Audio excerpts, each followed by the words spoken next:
하나님께서 이 땅에 당신의 아들 예수님을 보내주셨어요. 왜 보내주셨을까요?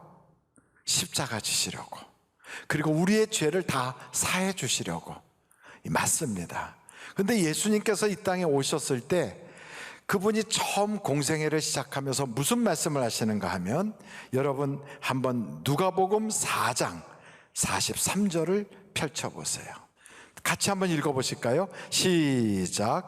예수께서 이르시되 내가 다른 동네들에도 하나님의 나라 복음을 전하여야 하리니 나는 이를 위해 보내심을 받았노라. 예수님이 이 땅에 보내심을 받은 것은 무슨 일을 전하라고 보내신 거예요? 하나님의 나라의 일을 전하라고 보내셨어요. 그래서 하나님의 나라에 대해서 전하시도록 이 땅에 보내셨는데, 그 예수님이 십자가를 지고 돌아가셨다가 살아나셨어요. 살아나셔서 엠마오로 내려가는 제자들도 만나시고, 갈릴리 바다에서도 베드로를 비롯한 그 어부 출신 제자들도 만나시고, 마가다락방에서 무서워 숨어있는 사람들도 만나주시고, 만나서 도대체 무슨 말씀을 전하셨을까? 40일 동안이나 계속 만나셨는데 무슨 말씀 전했을 것 같아요? 그 이야기가 바로 오늘 사도행전 1장 3절에 나와 있어요. 사도행전 1장 3절을 보시겠습니다. 같이 한번 읽어보실까요? 시작. 그가 고난 받으신 후에 또한 그들에게 확실한 많은 증거로 친히 살아계심을 나타내사 40일 동안 그들에게 보이시며 하나님 나라의 일을 말씀하시니라. 그러니까 예수님의 전하시는 모든 내용은 하나님 나라에 대한 일이에요. 그래서 그 하나님 나라를 모르고 교회를 다니고 하나님 나라가 뭔지를 모르고 예수 믿는다고 하고 있으면, 잘못하면 그냥 엉뚱한 것을 붙잡는 경우가 생길 수 있어요. 여러분, 우리가 기도하잖아요.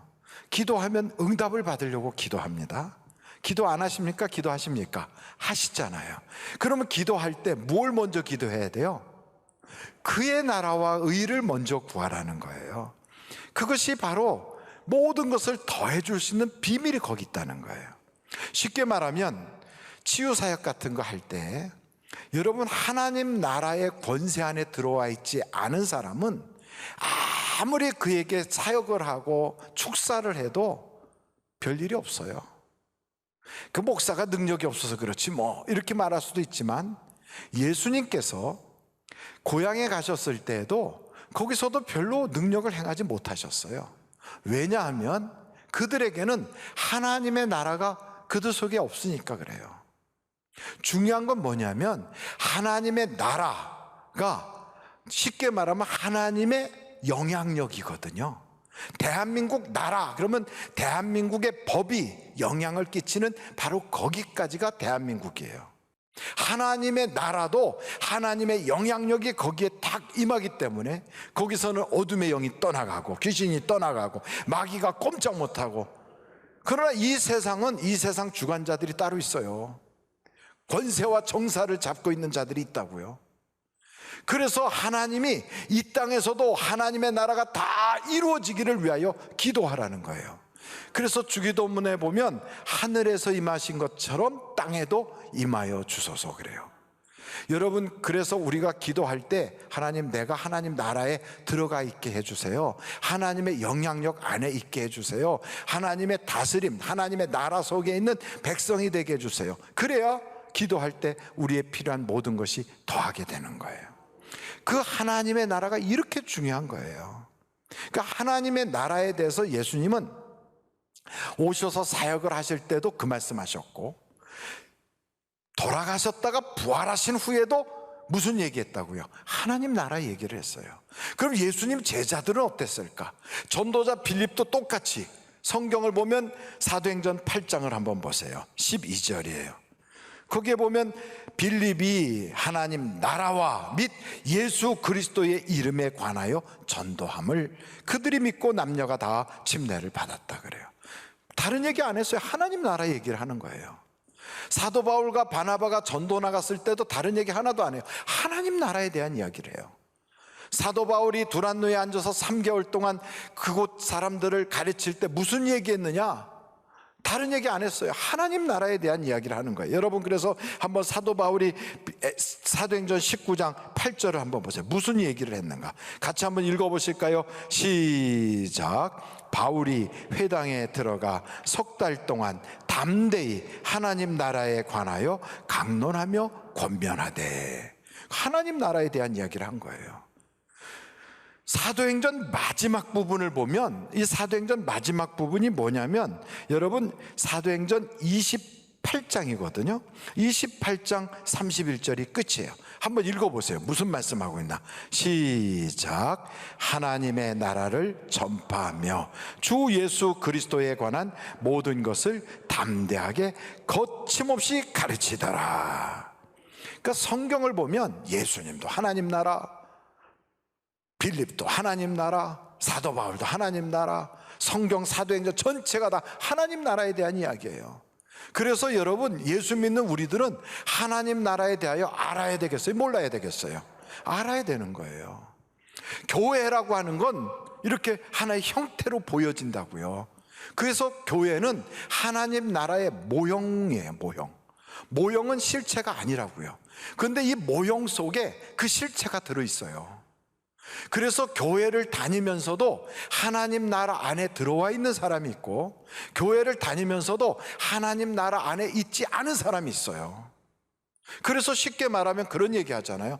교회 다닌다고 다 구원받은 건 아닙니다. 그래요. 예배당에 왔다 갔다 한다고 다 천국 가는 거 아닙니다. 그래요. 왜 그런 줄 아십니까? 예배당 안에 있으면서도 하나님 나라 안에 있지 아니하면 하나님의 나라로 못 가는 거예요.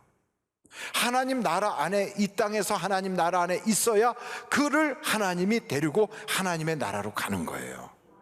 그런데 못 모르고 교회 안에 있으면 되는 줄 알고 여기만 더 있었는데 하나님 나라가 뭔지도 모르고 있다가 다들 휴 가고 들어갈 때 나는 뭐야 이러고 그냥 보내버리면 그때는 얼마나 큰 낭패가 되겠어요. 쉽게 말하면 교회에서 열심히 일하는데 하나님 나라에서 하나도 일한 게 없는 사람일 수도 있어요. 하나님 나라에 열심히 일하는 사람이 하나님께는 면류관을 받는 거예요. 그러면 하나님 나라가 뭔지를 알아야 될 거 아니에요. 그러니까 교회를 다 열심히 다닌다고 하는데도 하나님 나라를 모르고 교회를 다니는 사람들이 의외로 많기 때문에, 그래서 성경에 보면 하나님 나라에 대한 이것을 알아야 된다. 근데 이거는 누구나 다 알게 돼 있지 않고 비밀이에요, 비밀. 여러분, 성경을 한번 찾아보실까요? 성경 누가복음 8장 10절. 누가복음 8장 10절. 다 같이 한번 읽어보겠습니다. 이르시되 하나님 나라의 비밀을 아는 것이 너희에게는 허락되었으나 다른 사람에게는 비유로 하나니 이는 그들로 보아도 보지 못하고 들어도 깨닫지 못하게 하려 함이라. 그러니까 교회를 다녀도 봐도 몰라요. 들어도 몰라요. 그러니까 교회 가서 그냥 좋은 얘기 듣고 착하게 살자는 이야기 듣고, 아, 이렇게 하는 거구나, 예수님은 사랑이시구나, 이러고 마는 거예요. 근데 이 비밀의 문을 탁 열고 들어간 사람만이 그 하나님 나라 안에 있는 거란 말이에요. 이 비밀이라 아무나 알지 못해요. 그러니 여러분, 같은 교회를 다니면서도 이 비밀의 문으로 들어가 있는 사람이 있는가 하면 그 비밀의 문에 못 들어간 사람이 있어요. 예수님이 부활하고 나서 40일 동안 그렇게 얼마나 일이 바쁘시겠어요. 만나야 될 일들, 또 만나야 될 사람, 해야 될 일들이 그렇게 많은데도 다니시면서 끊임없이 하신 말씀이 하나님의 나라에 대한 이야기였다고요. 근데 이 이야기를 들으면서도 육신에 속한 사람은 그걸 다 미련하게 느껴져요. 육신에 속한 사람은. 그는 신령한 자라야 그를 알게 된다고요. 그러니까 성경의 고린도전서에 보면 육신에 속한 자는 하나님의 일을 받지도 못하거니와 깨달을 수도 없다는 거예요. 그러니 여러분, 내가 육신에 속한 자면 아무리 교회를 다녀도 하나님의 나라 이야기를 해도 다 뜬구름 잡는 소리 같이 느껴져요. 그럼 교회를 왜 다니느냐? 사람 만나러 다니고 자기가 하고 싶은 일 하고 좋은 일이 좋으니까. 그리고 가서 들어보면 뭐 그렇게 괜찮으니까. 그래서 교회를 다녀. 어떤 사람은 우리 집안이 내력이 교회 다니니까 교회를 다녀. 어떤 사람은 김아무개가 나를 불러서 교회 다니자 했으니까 그 친구 체면 봐서 나가주는 거예요. 이러고 교회를 다니면 나중에 주님 앞에 딱 섰을 때 우리 주님이 심판하면 너는 하늘나라에 들어갈 자격이 뭐냐? 교회 다녔는데요. 교회 다닌다고 구원받는다고 성경에 어디 써 있어요? 없어요. 교회 다닌다고 천국 간다고 되는 이야기가 성경책 어디도 없어요. 어디도. 아이, 그럼 목사님 사기당했네. 그러니까요. 그렇게 해서 교회만 댕겼는데 교회에서 열심히 그냥 무임노동도 하고 교회에서 오라면 오고 가라면 가고 헌금하라면 아까운 돈이지만 거기서 교회다 대고 이랬는데 나중에 너는 비밀의 문에 들어가지 못했으니 천국 못 간다. 이거 얼마나 사기당한 거예요. 얼마나 억울해요. 그래서 미리 말씀을 한다 이 말이에요. 아, 이 비밀의 문이 열려야 되겠구나. 이 비밀의 문이 확 열려야 되는데, 여러분, 우리가 잘 아는 위대한 인물 중에 인도에 마하트마 간디라고 하는 사람이 있어요. 누구요? 뭐 마하트마는 빼도 간디는 알잖아요. 간디라고 하는 사람이 굉장히 유명한 사람이란 말이에요. 근데 이 사람은 크리스찬이 아니에요. 힌두교인이에요. 근데 이 힌두교인이, 이 사람은 예수님을 존경해요. 그래서 자기가 예수님이 전한 말씀을 딱 적어놓고 자기의 인생의 좌우명으로 삼았어요, 이 간디가. 그래서 그 간디는 누구보다도 성경을 인용할 때 보면 굉장히 명석하게 성경을 잘 알아요. 차라리 크리스찬들보다도 더 성경을 잘 안다고 할 만큼 그는 아주 핵심적인 내용들을 잘 알아요. 그러면서 그 예수님이 가르친 말씀을 자기 인생의 좌우명으로 삼았다고요. 한번 여쭤볼게요. 그 간디는 크리스찬일까요? 아닐까요? 아니에요. 그럼 간디는 예수 믿는 사람일까요? 아닐까요? 아니에요. 예수님을 존경을 해요. 예수님의 가르침을 자기의 좌우명으로 삼는다고요. 교회 다니면서 예수님을 존경해요. 예수님이 전한 말씀을 아주 귀하게 여기고 냉장고에도 붙이고 벽에도 붙이고 유리에도, 거울에도 붙여요. 그리고 그걸 막 외우고 참 좋은 말씀이라고 그래요. 그래도 천국 못 갈 수 있어요. 그래도 그 비밀의 문에 못 들어갈 수가 있어요. 그럼 우리가 이런 생각할 거 아니에요. 목사님, 어떻게 해야 그 비밀의 문에 들어갈 수 있습니까? 이게 중요하다고요. 어떻게 해야 그 하나님의 나라, 거기를 우리가 맛볼 수가 있습니까? 아주 간단한데, 여러분 한번 요한복음을 찾아보세요. 3장 3절로 5절. 너무 쉬운 말씀이라 딱 찾는 순간 에이, 그렇게 할 거예요. 자, 너무나도 잘 알고 있는 말씀이거든요. 3장 3절로 5절 다 같이 읽어보실까요? 시작. 예수께서 대답하여 이르시되 진실로 진실로 내게 이르노니 사람이 거듭나지 아니하면 하나님의 나라를 볼 수 없느니라. 니고데모가 이르되 사람이 늙으면 어떻게 날 수 있사옵나이까? 두 번째 모태에 들어갔다가 날 수 있사옵나이까? 5절 다 같이 읽어보실까요? 시작. 예수께서 대답하시되 진실로 진실로 내게 이르노니 사람이 물과 성령으로 나지 아니하면 하나님의 나라에 들어갈 수 없느니라. 거듭나야 된다는, 거듭나야 되는데 그냥 거듭나는 게 아니라 성령으로 거듭나야, 영으로 난 건 영이요 육으로 난 건 육이다. 그래서 성령으로 거듭나야 하나님 나라를 들어갈 수 있다는 거예요. 그러니까 이거를 이해를 못해요. 성령으로 거듭난다는 게 도대체 뭔가. 여러분, 지금까지는 내가 내 인생을 내 마음대로 살았어요. 내가 주인이에요. 무슨 일을 할 때 결정은 내가 해요. 그 일에 대해서 반드시 나의 경험, 나의 배운 지식, 나의 모든 그 이성을 가지고 딱 판단을 해요.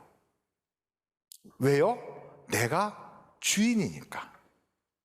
그렇게 살아왔던 그 사람이 좋아하는 것도 내가 좋아하는 게 있어요. 내 취미 생활이 있어요. 그리고 왜 사냐고 물어보면 나름대로 자기가 사는 이유가 있어요. 이 사람은 아직 거듭나지 않은 사람이에요. 그럼 거듭났다는 건 뭐냐? 그 사람 속에 주인이 바뀌었어요. 그래서 전에는 내가 판단하고 내가 결정하고 내가 심사숙고하고 내가 모든 것을 나의 기준으로 쫙 했어요. 그랬던 그가 이 모든 결정권을 주님께로 맡겨요. 그래서 예수님이 주인이에요. 예수님이 결정을 하게 해요. 예수님이 판단을 하게 해요. 예수님이 그 모든 것의 최종 결재권을 가지고 있어요. 그래서 자기는 물어봐요. 예수님, 어떻게 해야 되나요? 예수님이 기뻐하는 건 무엇일까요? 예수님, 이렇게 행동하는 것이 맞나요? 그래서 결정권과 결재권이 예수님에게 있어요. 주인이 바뀌었어요. 이 사람이 거듭난 사람이에요. 거듭난 사람은 좋아하는 게 달라져. 전에는 자기를 위해서 자기가 좋아하는 게 있었는데 이제는 달라졌어요. 예수님이 기뻐하는 게 나의 기쁨으로 바뀌어요. 그래서 교회를 다니는 사람이라고 다 똑같은 게 아니에요. 그 사람이 목사든 장로든 권사든 그 사람이 교회를 몇 년 다녔든 그 사람이 몇 대째 예수를 믿는 집안이든 아무 상관없어요. 자기가 주인인 사람, 자기가 좋아하는 대로 행하는 사람, 이 사람은 성경에 보니까 에베소서 2장에 진노의 자녀래요. 그 사람은 아직 거듭나지 않은 사람이에요. 거듭난 사람은 자기가 자기의 인생을 결정하지 않아요. 물어봐요. 누구에게? 주인에게. 그리고 주인의 결정에 따라요. 그리고 마지막에 이 세상에 왜 사느냐 물어보면 아이고 뭐 돈 벌려고 살지요, 먹고 살려고 살지요, 죽지 못해 살지요, 애들 키우느라고 살아요. 이렇게 말하던 그가 하나님이 나를 이 땅에 보낸 목적이 있어서 살아요. 달라졌어요. 그래서 성경에 보면 예수님의 제자들은 하나같이 예수님을 주님이라고 불러요. 주님, 주인인 거예요. 그분이 주인인 거예요. 여러분의 인생의 주인은 누구십니까? 우리는 이렇게 말할 수 있어요. 나의 왕이요, 나의 주인 되시는 예수님. 그리고 그분 앞에 무릎을 꿇는 거예요. 말씀하옵소서, 제가 순종하겠나이다. 난 내 생각대로 살다가 그건 다 실패로 끝났어요. 내 마음대로 살아봤지만 그 결과는 그게 그렇게 행복하지 않았어요. 이제부터 예수님, 나의 왕이 되어주세요. 나의 주인이 되어주세요. 이렇게 하는 거예요. 근데 이게 잘 안 돼요. 왜냐하면 내가 지금까지 살아온 방식이 그게 아니거든. 누가 내 머리 위에 앉아? 어이구, 야, 이건 무슨 소리야? 내 인생에 누가 간섭을 해? 야, 싫어야. 난 내가 알아서 지금까지 잘해왔는데 누가 간섭해? 이런 태도가 우리에게 있거든요. 그래서 교회에서 그런 얘기를 하면 저건 다 나약한 사람들, 세상에 패배한 사람들 말이야. 이 세상에 좀 열등하고 뒤처지고 좀 그런 사람들이나 저런 소리 하지, 나같이 실패하지 않고 지금까지 잘 온 사람은 그거하고는 거리가 멀어. 이렇게 말하기가 쉽다고요.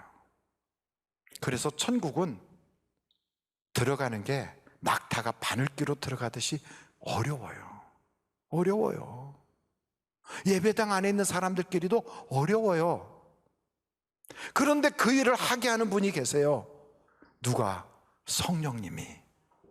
그래서 성령을 받으면 그때 비로소 영적인 눈이 열려지는 거예요.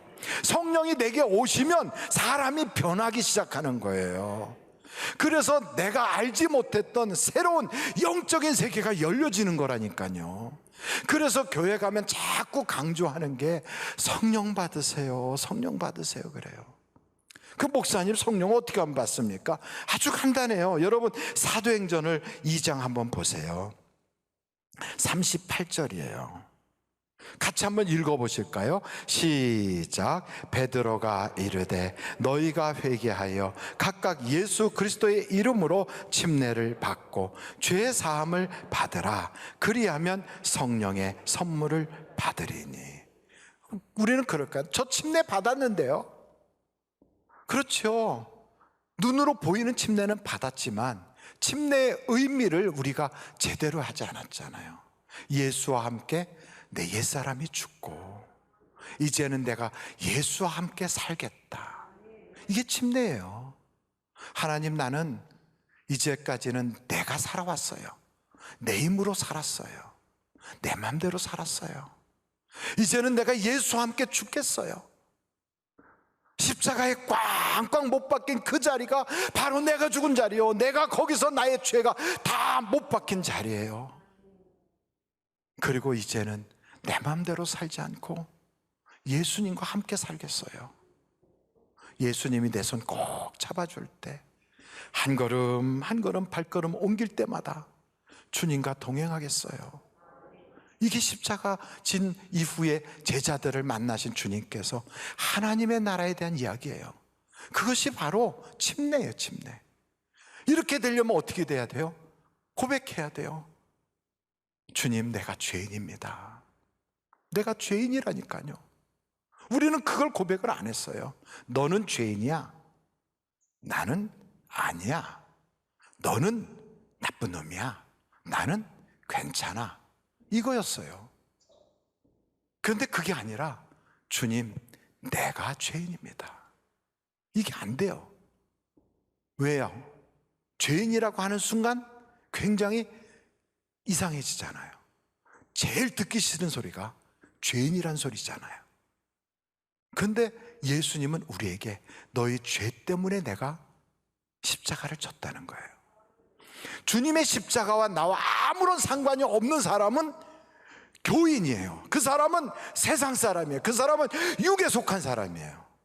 그런데 예수님의 십자가와 내가 뗄래야 뗄 수 없는 꽉 그분의 십자가가 내가 꼭 필요한 사람은 그 사람이 크리스찬이에요.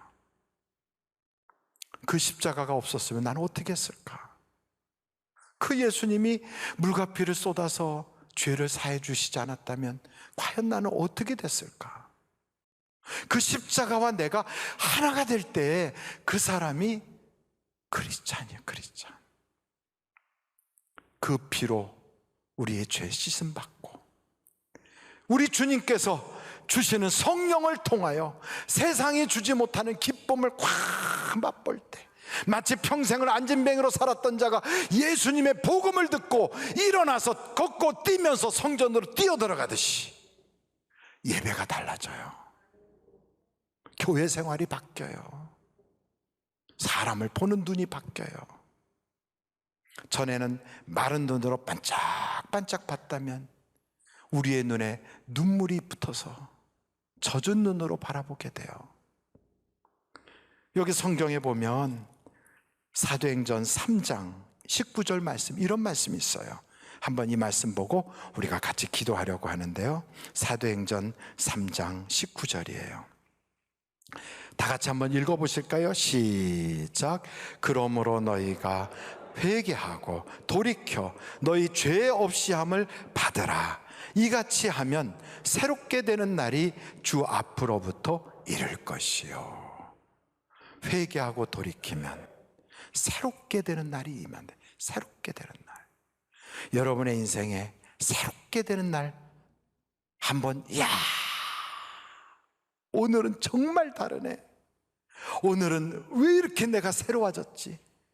그냥 그 무거웠던 것이 푹 굴러간 것처럼, 머리를 짓누르고 있었던 것이 벗겨진 것처럼, 어깨에 묵직했던 것들이 싹 벗겨지고, 잠을 자도 눈이 맑아지고, 깨면 소망이 넘치고, 나도 모르게 이 속사람이 행복해지도록, 바로 그 새로운 날, 유쾌하게 하는 그날, 여러분 그 맛을 다 보시는 하늘나라 백성이 되시기를 주님의 이름으로 축원합니다. 우리 한번 기도하실까요? 같이 기도하겠습니다.